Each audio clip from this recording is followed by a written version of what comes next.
Engine room में कोयला झोंकते हुए डेक पर शैंपेन पीने की फोटो डालना।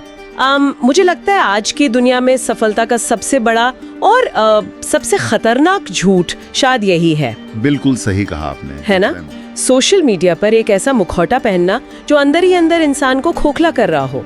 तो आज की हमारी इस गहन चर्चा में हम इसी झूठी चमक और असल जिंदगी के उस खामोश संघर्ष पर बात करेंगे। हमारे पास जो स्रोत है अस्तित्व कथा, उसमें आरव मेहता की एक बहुत ही शक्तिशाली कहानी है।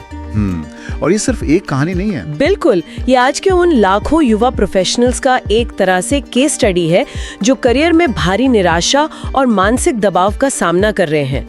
इस चर्चा का हमारा मिशन ये समझना है कि आखिर लोकेशन बदलने से ज्यादा अपना आंतरिक माइंडसेट बदलना क्यों जरूरी है, खासकर तब जब करियर का कोई बहुत बड़ा दाव उल्टा पड़ जाए। मैं तो बहुत उत्सुक हूँ इस पर बात करने के लिए। देखिए, इस कहानी का जो सबसे मजबूत पहलू मुझे लगता है वो ये है कि ये सिर्फ एक देश से दूसरे देश जाने का मैनुअल नहीं है।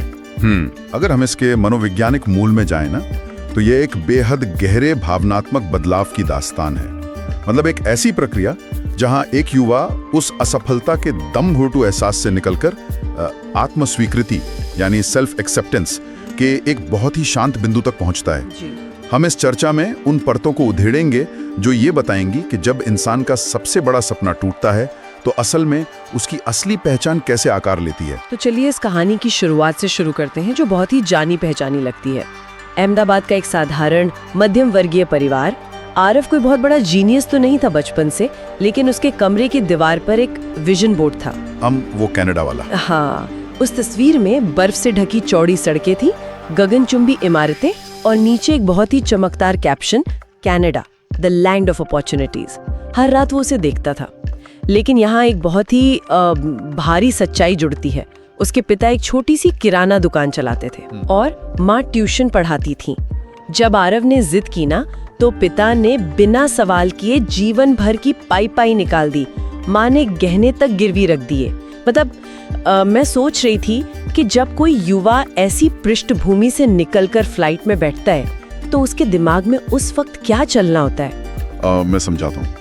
उस वक्त वो सिर्फ एक हवाई जहाज में नहीं बैठता, वो अपने कंधों पर एक पूरा इकोसिस्टम लेकर उड़ता है। इकोसिस्टम? हाँ, जब परिवार अपनी जीवन भर की आर्थिक सुरक्षा और समाज की इज्जत दांव पर लगा दे तो वो करियर मूव सामान्य नहीं रह जाता, वो एक तरह का मनोवैज्ञानिक टाइम बम बन जाता है। बाप रे। इस स्थिति में युवा के दिमाग में ना विफलता का कोई विकल्प ही नहीं बचता।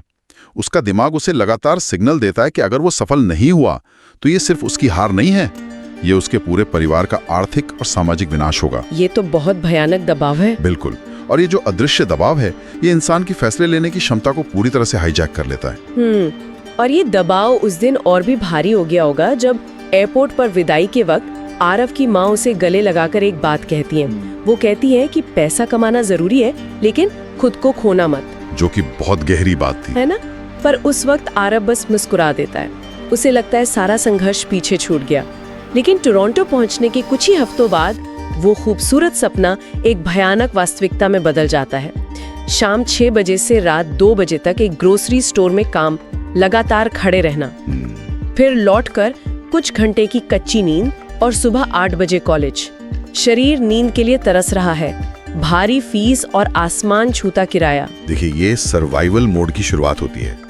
ये वो कठोरता है जो उस दीवार वाली तस्वीर में उन चमचमाती सड़कों के पीछे छिपी थी। शारीरिक और मानसिक ऊर्जा दोनों का चरम दोहन होता है इसमें। बिल्कुल। लेकिन यहाँ जो सबसे अजीब बात मुझे लगी स्रोत में, वो है इसके समानांतर चलने वाली दुनिया, मतलब सोशल मीडिया की झूठी दुनिया।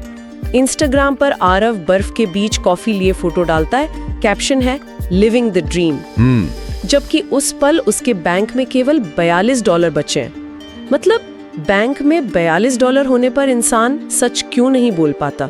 ये मुखौटा क्यों? इसके पीछे मनोविज्ञान का एक बहुत जटिल सिद्धांत काम करता है, जिसे हम कॉग्निटिव डिसोनेंस कहते हैं। कॉग्निटिव डिसोनेंस मतलब क्या होता है इसका? देखिए, इंसान का दिमाग 2 बिल्कुल विपरीत विचारों को एक साथ बर्दाश्त नहीं कर सकता। आरव के दिमाग में एक तरफ ये विचार है कि माता पिता ने सब दांव पर लगा दिया, मैं उनका हीरो हूँ। हाँ। और दूसरी तरफ ये कठोर सच्चाई कि मेरे पास खाने के पैसे नहीं हैं और मैं फर्श साफ कर रहा हूँ। इन दोनों का टकराव इतना भयंकर तनाव पैदा करता है कि दिमाग सह नहीं पाता। अच्छा, तो वो एक भ्रम पैदा करता है बचने के लिए। एग्जैक्टली वो $42 और लिविंग द ड्रीम वाला कैप्शन सिर्फ दुनिया को दिखाने के लिए नहीं है, उसका दिमाग खुद को सांत्वना दे रहा है। अगर वो इंस्टाग्राम पर लिख दे कि वो संघर्ष कर रहा है, तो उसे ये स्वीकार करना पड़ेगा कि उसने माता पिता के गहने खतरे में डाल दिए, जो कि बहुत बड़ा अपराध बोध है। बहुत बड़ा। इंसान उस कलंक से बचने के लिए झूठे मुखौटे के पीछे छिपना ज्यादा सुरक्षित समझता है। लेकिन कोई मुखौटा हमेशा के लिए तो टिक नहीं सकता। जब वो भ्रम टूटता है तो वो पल इंसान को भीतर तक चीर देता है। दिसंबर की कड़ाके की सर्दी थी, फीस भरने की आखिरी तारीख सिर पर, और तभी बॉस का वो वाकया आता है, सॉरी बिजनेस इज लो। काम के घंटे आधे हो गए। हाँ, और वो रात जब वो कमरे में बैठकर खर्चों की लिस्ट बनाता है, रेंट, ट्यूशन, ग्रोसरीज, हर एक शब्द उसके आत्मविश्वास को कुचल रहा था। वो रोता है और फैसला करता है कि भारत वापस लौटना होगा। वो लिस्ट सिर्फ डॉलर का हिसाब नहीं थी, तो और क्या थी? वो उसके वजूद के ढह जाने का दस्तावेज थी। काम के घंटे कम होना सिर्फ आमदनी का कम होना नहीं था, ये उस पूरे इकोसिस्टम का ढह जाना था जिस पर वो टिका हुआ था। उस रात उसका सामना असल वास्तविकता से हो गया। कॉग्निटिव डिसोनेंस भी अब काम नहीं आ रहा था। बिल्कुल नहीं, दिमाग अब और भ्रम पैदा नहीं कर पा रहा था। और फिर वो क्षण आता है जो शायद टोरंटो की ठंड से भी ज्यादा सर्द था, भारत वापसी। जब वो अहमदाबाद एयरपोर्ट पर उतरता है, हाथ में कोई सूटकेस नहीं था उपलब्धियों का, सिर्फ कुछ कपड़े और फिर रिश्तेदारों के ताने। वो तो हमारे समाज की सच्चाई है। हाँ, क्या हुआ, टिक नहीं पाया, इतने लाख डूब गए। स्रोत में लिखा है कि आरव ने खुद को कमरे में बंद कर लिया और आईने में देखना बंद कर दिया।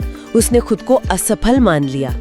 मुझे ये समझ नहीं आता कि करियर का दांव उल्टा पड़ना एक घटना है, इंसान उसे अपनी पूरी जिंदगी का डेड एंड क्यों मान लेता है? देखिए, इसे मनोविज्ञान में आइडेंटिटी फ्यूजन या पहचान का विलय कहा जाता है। Identity fusion?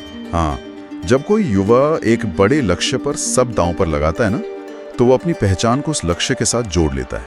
आरव ने अपनी पहचान एक इंसान से हटाकर एक भूगोल के साथ जोड़ ली थी। मतलब कनाडा के साथ? हाँ, उसकी पहचान थी कनाडा में रहने वाला सफल व्यक्ति।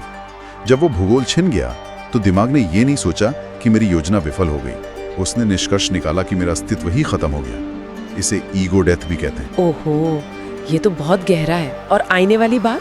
इंसान आईने में तब नहीं देखता जब वो शरीर से नफरत करने लगता है जो उसकी इस असफलता को दिखा रहा हो। वो खुद को ही वो घटना मान चुका था। खौफनाक स्थिति है ये। इंसान अपने ही साए से भाग रहा है। लेकिन फिर कहानी में वो मोड़ आता है। बाहरी दुनिया बदलने की कोशिश तो नाकाम रही, अब आंतरिक दुनिया बदलने की बारी थी। एक शाम पिता उस अंधेरे कमरे में आते हैं। कोई भाषण नहीं देते, बस 10 साल के आरव की चित्रकला प्रतियोगिता में जीते हुए पहले पुरस्कार की फोटो रख देते हैं और कहते हैं, बेटा, कनाडा तेरा सपना था लेकिन तेरी पहचान नहीं, तू किसी देश से बड़ा है। बहुत ही शक्तिशाली पल। अब मैं यहाँ थोड़ा असहमत होना चाहूंगी, या कहूँ कि इस बात को चुनौती दूंगी। बिल्कुल, पूछिए। मतलब डिप्रेशन कोई बुखार तो है नहीं कि गोली खाई और उतर गया।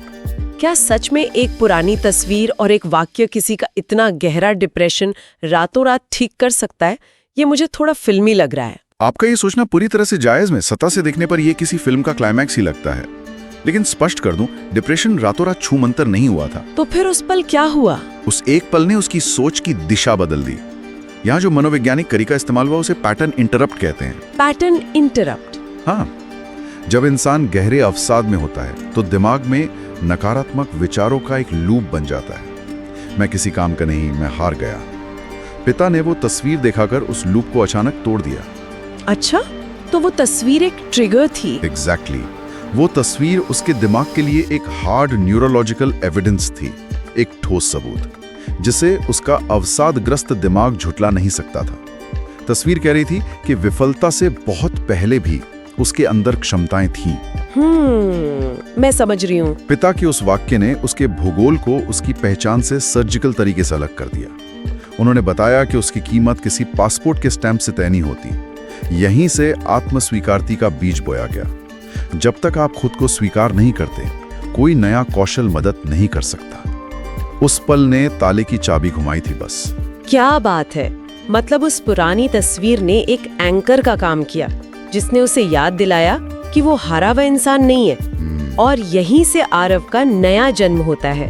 वो अपने इस असफल ट्रिप को बर्बादी के बजाय एक ट्रेनिंग प्रोग्राम की तरह देखना शुरू करता है। यही वो बिंदु है जहाँ एक पीड़ित व्यक्ति विजेता में बदल जाता है। हाँ, उसने लिस्ट बनाई कि उसने क्या सीखा। दबाव में संघर्ष करना, अकेले रहना, समय की कीमत। मुझे यहाँ एक हैकर वाली एनालॉजी याद आ रही है। वो कैसे? जैसे एक हैकर किसी क्रैश हो चुके सॉफ्टवेयर का कोड खोलकर देखता है कि कौन सा बग है और कौन सा कोड अभी भी काम का है। ठीक वैसे ही आरव ने अपने फेलियर को डीकोड किया। बिल्कुल सही एनालॉजी है ये। उसने देखा कि कनाडा में सर्वाइव करने के लिए उसने डिजिटल मार्केटिंग और वेबसाइट बनाना सीखा था। उसी मलबे से स्किल्स उठाई और स्टार्टअप खड़ा कर दिया। और नतीजे देखिए, पहला क्लाइंट 5,000 का, फिर 12,000, फिर 30,000। 6 महीने में पिता की दुकान ऑनलाइन कर दी और आय 2 गुनी हो गई। ये कोई चमत्कार नहीं था। तो जो युवा आज भारी दबाव या असफलता झेल रहे हैं, वे इसे अपनी जिंदगी में कैसे उतार सकते हैं? देखिए, पेशेवर दुनिया में ऐसे एक्सपीरियंस ऑडिट या ग्रोथ हैबिट्स कहा जाता है। आरव ने जो किया वो कोई भी कर सकता है। मतलब जब हम फेल होते हैं तो हम सिर्फ नुकसान देखते हैं। हाँ, हम ये नहीं देखते कि उस भयानक प्रक्रिया में हमने क्या नया अर्जित कर लिया। किसी भी निराश युवा को एक खाली कागज लेकर बैठना चाहिए और अपने बुरे अनुभव को रिवर्स इंजीनियर करना चाहिए।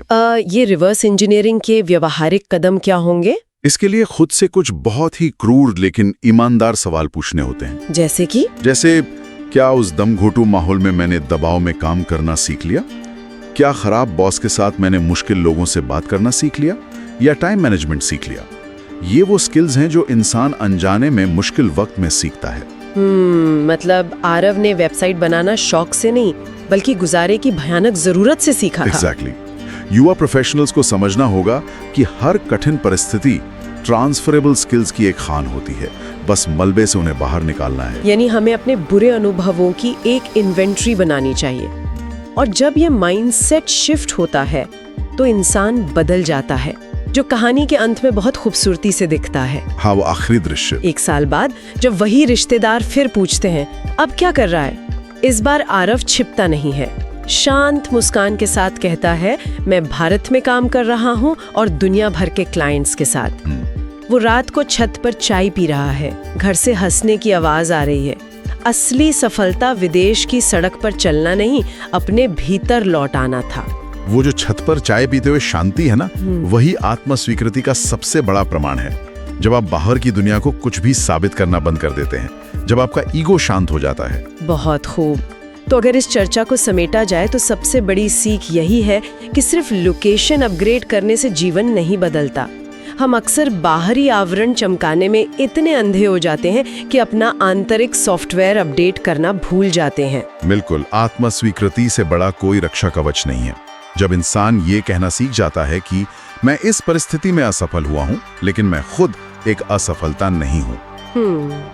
असफलता को अपनी पहचान बनाने से इनकार करना, ये आज के तेज रफ्तार दौर में एक ठहराव का काम कर सकता है।